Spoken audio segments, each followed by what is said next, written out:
For you, ma'am, what is K-12? So K-12 is the new non-educational curriculum, which is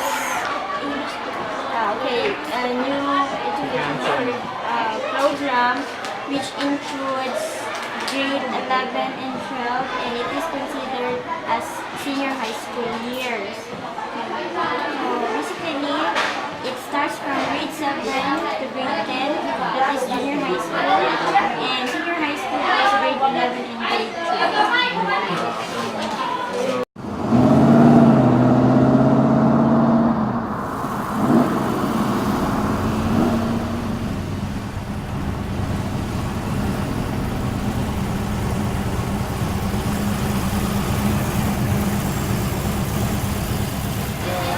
Question is like, why are we implementing 12 years of basic education instead of 11 years only? We need the 12 para yung educational growth ng mga bata is hindi siya half day. Okay? And the 12-year program is part na ng law ng bansa, which is the RA 10-5 and 3. Okay, so that is now become a law. And then the scope, malaki kasi yung scope ng senior high school, the K-12 program. Okay, so because in the senior high school years, it involves employment, entrepreneurship, skills development, and those students who want to go to higher education, which is in colleges and universities. So meaning to say, it's compulsory. So lahat ng magtatapos ng grade 10, they are really have to enroll in the senior high school in order to graduate high school. So that's it. Okay, ma'am. That's our questions on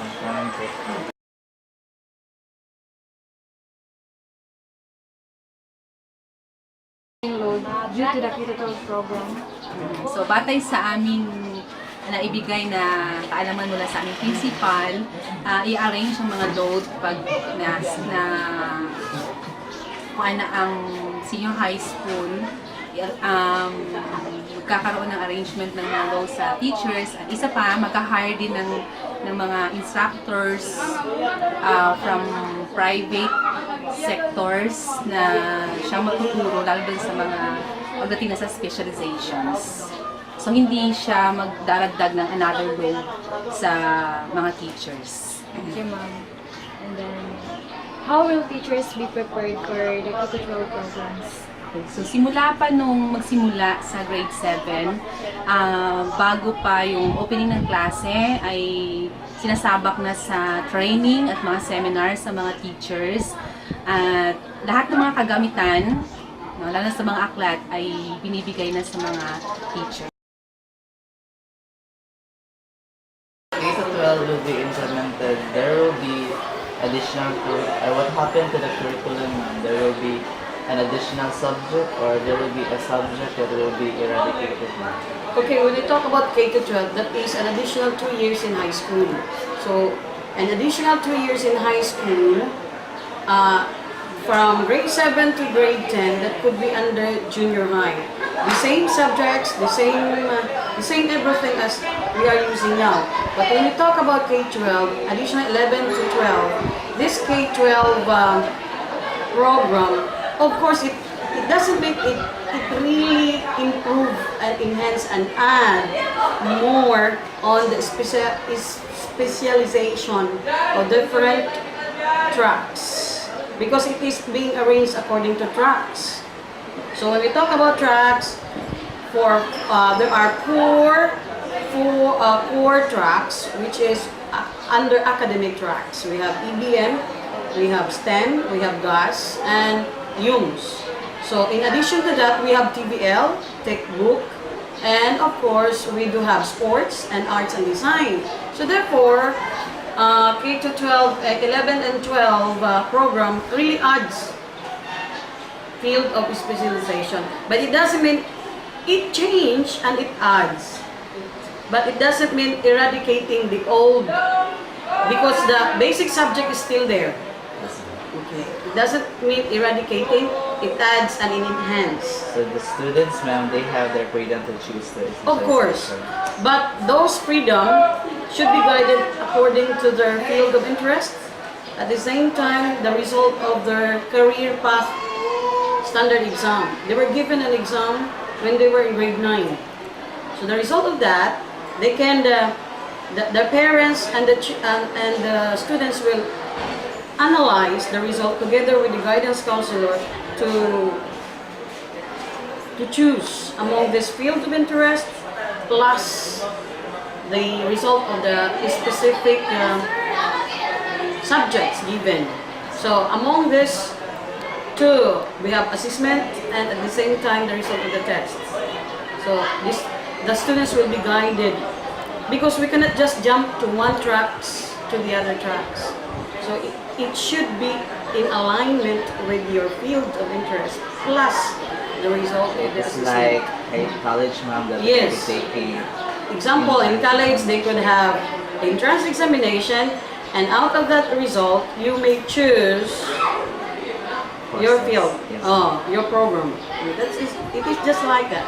So that's only public schools, ma'am, or No, including it is private applied schools? in private schools as well. Remember that is the Public Act.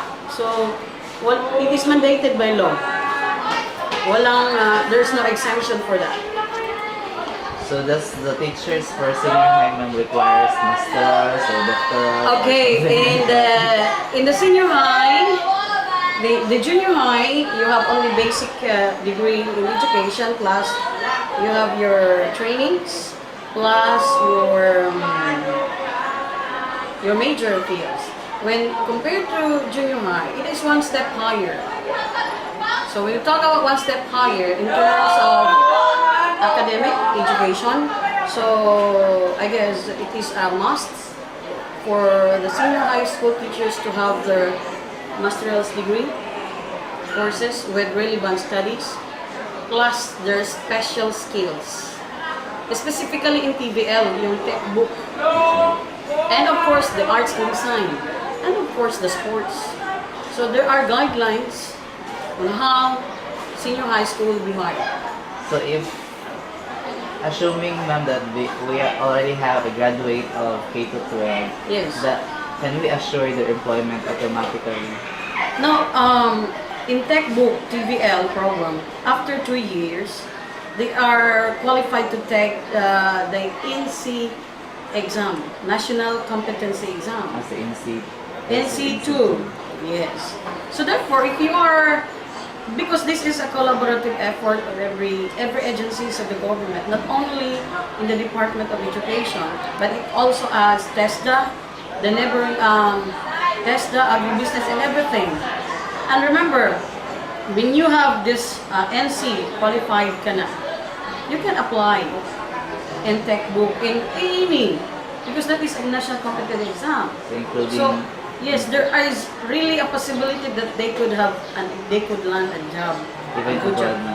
abroad, ma'am. Even abroad. That is one thing that could you still remember the what is that? The SONA of the president, an expansion of education in which we can cater the graduates not only locally but abroad. And we should. We need to augment education. Because it is a need this time. It is a need this time. That's all, ma'am, and thank you very much for your Okay. time. Hi! Kadali-kadali. Please Thank do you. accept our little token, ma'am. Mayroon pa akong bogan. Thank you. so much, ma'am. Yes. I do hope you are satisfied with those answers.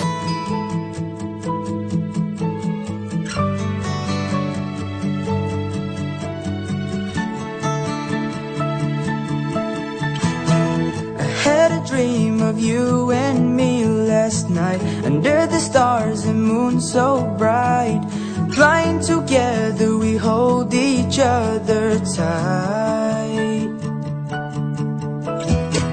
There's nothing better than being just with